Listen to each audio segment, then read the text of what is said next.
Hello friends, welcome to my channel cook with Pranati. आज मु आपण मानक सहित एकदम यूनिक वे रे पोटल एवं आलूर रसार रेसिपी शेयर करी, जहाँ कि आमे घरे थिबा बेसिक मसला रे बनै कि रेडी करबा। बिल्कुल भी आमे मार्केट रो किणा मसला यूज करबानी, किंतु आमर ये पोटल आलूर रसाटी खाया पाई बहुत ही टेस्टी बनिबो और बहुत ही यमी बनिबो। तेबे चलंतु डेरी न करी रेसिपी स्टार्ट करिबा। रेसिपी को आरंभ रू शेष पर्यंत देखंतु और जदि रेसिपी आपको भल लगिला तेबे मो वीडियो को लाइक करदेवे और चैनल ले जदि नुआ अछंती तेबे चैनल को सब्सक्राइब करदेवे। ता सहित आपको जदि वीडियोटी भल लगिला ताले आपनक फ्रेंड्स और फैमिली को सहित शेयर करिया को भूलिबानी। तेबे चलंतु रेसिपी स्टार्ट करिबा। तो ये पोटल और आलूर रसा बनायापाई मुझे 250 ग्राम पोटल नहीं जाइए और सहित ये दुईटा मीडियम साइजर आलू नहीं।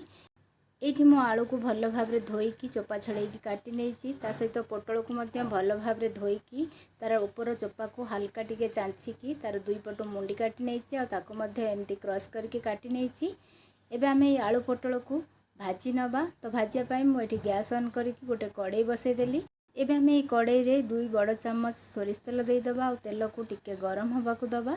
तो ये देखंतु तेल आमर भल भाव गरम हो गलानी। एबे आमे सेथिरे आलू और पोटल को देदेबा। ये मु पोटल आलूर तरकारी पाई सोरिष तेल यूज करुच्ची। सोरिष तेल रे पोटल आलू तरकारी बनइले तरकारी टेस्ट बहुत बढ़िया आसताए। ये देखंतु मु आलू पोटल को कड़े रे देदेली। एबे आमे सेथिरे स्वाद अनुसार लुण देदेबा। तो ये मु गोटे छोट चामच पाखापाखि लुण और अध छोट चामच पाखापाखि हलदी गुंड देदेली। एबे हमें यहाँ भल भाव मिक्स करी नबा और कभर करिकी 6 ରୁ 7 मिनिट ये आलू पोटल को घोड़े घोड़े कि आमे भाजीबा। जेमतिका पोटल आमर बढ़िया से भाजी हो और आलू मध्य आमर 80% पाखापाखि सीझीज। तो एपटे आलू पोटल आमर भाजी हो चलतु ये आलू पोटल पाई आमे मसला बनैबा। तो मसला पाई मुझे गोटे मीडियम साइजर पियाज नहीं, से आमे एबे अधा पियाज को ग्राइंड करी नबा और अधा पियाज को आमे काटिक यूज करबा। तो ये ग्राइंड करने मु अधा पियाज को रफली चॉप कर नेली। ता सहित ये मु गोटे मीडियम साइजर टमाटो अधा भी रफली चॉप कर नौची। पियाज सहित आम टमाटो को मध्य ग्राइंड कर नबा। एबे हम गोटे ग्राइंडिंग जार रे जो अधा पियाज काटी ताकू देदेबा। ता सहित अधा टमाटो कटा देदेबा। 2टा कंचा लंका देदेबा। तो ये मु कंचा लंका यूज करुच्ची, आपन चाहे शुखला लंका भी दे पारिबे। ता सहित ये मु गोटे इंच पाखापाखि अदा देदेली और 12 ରୁ 14 कुड़ा रसुण देदेली। एबे आमे कौन करबा ना यार गोटे बहुत बढ़िया फाइन पेस्ट बने कि नहीं आसीबा। तो ये देखंतु मैं मसला को बाटिकी नहीं आसी। एबे आमे यहाँ को साइड को रखिबा। एबे आमे कौन करबा ना जो पियाज और टमाटो अधा अधा आमे रखिथिले ताकू भी भल भाव रे छोट छोट करके काटी नबा। ये देखंतु पियाज और टमाटो को मु भल से काटी नेली। एबे आमे ये पियाज और टमाटो को साइड को रखिबा परे यूज पाई। ये आम आउ गोटे मसला बनैबा। तो ये देखंतु मु 3 चामच पाखापाखि दही नहीं। ये दही बिल्कुल भी आपण मानकर खट्टा हवा कथा नुहे। एबे आमे सेथिरे किछि गुंड मसला ऐड करिबा। तो ये मु अधा छोट चामच जीरा गुंड देदेली, अधा छोट चामच रेड चिली पाउडर देदेली, ता सहित अधा छोट चामच हलदी गुंड देदेली। एबे आमे यहाँ को भल भाव मिक्स करी नबा और यहाँ को मध्य आमे साइड को रखिबा परे यूज पाई। एबे आमे आरपट गैस ऑन करके सेतिरे भात बसई नबा। तो ये मु भात पाई पानी बसई नेली। ता सहित ये मु चाउल को भल भाव धोई नौची। जेहेतु आमे एठी बॉयल राइस खाऊचे तेणु बॉयल राइस हवा पाई टिके टाइम लागे। तेणु आमे तरकारी बनैबा सहित आमे जदि भात बसई दबा ताले तरकारी भात आमर खूब शीघ्र ही रेडी हो जिवो। तो ये देखंतु मु चाउल को पानी रे दे देली। एबे आमे भात को कवर करिकी फुटिया पाई छाड़ी दबा। एपटे देखंतु आमर पोटल आलू बढ़िया से भाजी हो गलानी।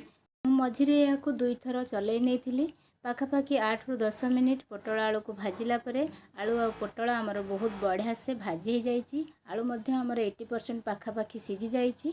एबे आमे ये आलू और पोटल को गोटे प्लेट को बाहर करी नबा। इठी देखंतु मु आलू और पोटल को प्लेट को बाहर कर नेली। एबे आमे से सेम कड़ाई रे आउ गोटे बड़ चामच सोरिष तेल दबा। आपण चाहिए अधिक तेल यूज करि पारंती, किंतु मु एठी बहुत कम तेल और बहुत कम मसला रे ई तरकारी बनै के आपन को देखैबी। एठी देखंतु गोटे चामच तेल देदेली। तेल गरम हला परे सेतिरे अधा छोट चामच जीरा देदेली। जीरा फुटिला परे सेतिरे मु जो अधा प्याज काटिक रखिथिली ताकू देदेली। एठी देखंतु प्याज भी हमर बढ़िया से भाजी हो गलानी। एबे हम सेतिरे जो बाटिक रखिथिले मसला ताकू दे दबा। ता सहित अधा छोट चामच लूण दे दबा। एबे आमे ई मसला को घोड़ेकी 3 ରୁ 4 मिनिट बहुत बढ़िया से कषि नबा। जेमतिका मसलार कंचा स्मेल पलैबो आ मसला हमर बहुत भल से कषि हो जिवो। तो ये देखु मसला को कषिबार आमको पाखापाखि 4 ରୁ 5 मिनिट हो गला। मसला भी आमर बहुत बढ़िया से भाजी हो गला, बहुत बढ़िया बास्ना आसूसी। एबे आम कौन करवा, आम जो दही रे मसला गोल रखी से दही मसला को आम ए स्टेज रे देदेबा। आउ ये दही को मसला रे देला बेले बिल्कुल भी गैस रो फ्लेम को लो रे रखिबे, नले दही आमर कौन हम ना फाटी जीवो, बिल्कुल भी तरकारी भल हेबनी। आउ गोटे कथा, दही बिल्कुल भी जमती आपणकर खटा न होता है, ताहले जाइकी तरकारी टेस्ट बहुत बढ़िया आसीबो। ये देखंतु मैं मसला को भल भाव रे मिक्स कर नेली। एबे आम ये मसला को कभर करिकी 3 ରୁ 4 मिनिट कषिबा। तो ये देखंतु 3 ରୁ 4 मिनिट कषिला परे ये देखंतु मसला रू तेल सेपरेट हो गलानी। मसला भी आमर बहुत बढ़िया बास्ना आसूची। एबे आम एथिरे जो भाजिकी रखी आमर पोटल आलू ताकू देदेबा। आ 2 ରୁ 3 मिनिट ये पोटल आलू को मसला सहित कषि नबा। ये आम लो फ्लेम रे जिते बढ़िया से ये आलू पोटल को मसला सहित कषिबा, तरकारी टेस्ट सेते बढ़िया आसीबो। तो ये देखंतु पोटल और आलू को कषिबार आमको पाखापाखि 3 ରୁ 4 मिनिट हो गला। एबे आम से पानी देदेबा। तो ये मु पाखापाखि 1.5 ग्लास हम पानी देदेली, ता सहित अध छोट चामच पाखापाखि लुण देदेली। जेहेतु आम पोटल और आलू भाजिला बेले लुण देथिले आ मसला कषिला बेले मध्य लुण देथिले, तेणु लुण आपण हिसाब रे टिके देखिकी देबे।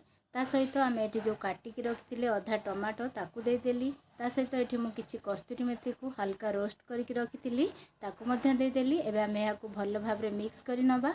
आउ ये मु 1/4 टीस्पून पाखापाखि होममेड गरम मसला देदेली। एबे आम या भल भाव में मिक्स करके फुटिया पाई छाड़ीदबा। ये मुझे आपन को देखा देखु आलू आ पोटल आमर केते बढ़िया से सिझी जाइए। जेहेतु आम पोटल आलू को भल भाव में भाजी नहीं आ मसला को बढ़िया से कषि नहीं, तेणु तरकारी को आम बेसी आउ सिझेबार ना। ये तरकारी आमर बनिकी पूरा रेडी हो जाइए। एबे आम गैस रो फ्लेम को ऑफ करी नबा और तरकारी को गोटे जगह को बाहर करी नबा। ये मु तरकारी को गोटे जगह को ये बाहर करुच्ची कहीं से सेम कड़े रे आम साग भाजिबा।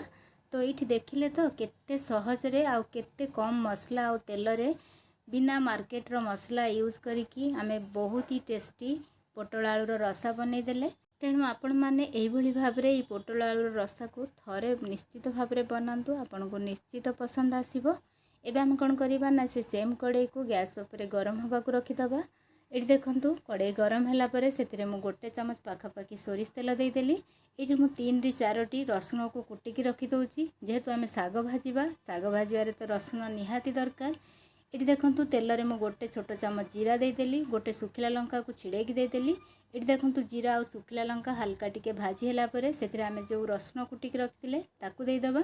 ये मु साग को भल भाव में बाछिकी धोईकी नहीं आसी। एबे आम या हल्का रफली चॉप करी नबा। ये मु बिल्कुल भी साग को छोट छोट करी काटुनी, टिके बड़ बड़ करी काटुची, जहाँफल कि साग खायापाई टेस्टी लगे। ये रसुण आमर भाजी होला परे मुझे साग को देदेली। आउ साग को देखिकी एथिरे अध छोट चामच रु कम लुण आ 1 पिंच पाखापाखि हलदी गुंड देकी ताकू भल भाव में मिक्स करी नौची। एबे हम या कौन करवा ना कभर करिकी 3 ରୁ 4 मिनिट ये साग को सिझा को दबा। तो ये देखंतु 3 ରୁ 4 मिनिट साग को घोड़े घोड़े की भाजिला परे ये साग भजा आमर पूरा पूरी भाजिकी रेडी हो जाइए। ये देखंतु साग भजा आमर केते बढ़िया देखाउची। एबे आमे गैस रो फ्लेम को ऑफ करी नबा और साग भजा को गैस ऊपर ओल्हे नबा। आ एपटे भात मध्य आमर हेई आसिलानी। एबे आमे चेक करिदबा भात आमर भल भाव में सिझी कि नाही। ये देखंतु भात मध्य आमर भल से सिझी गलानी। एबे चलंतु आमे भात गाड़ी नबा।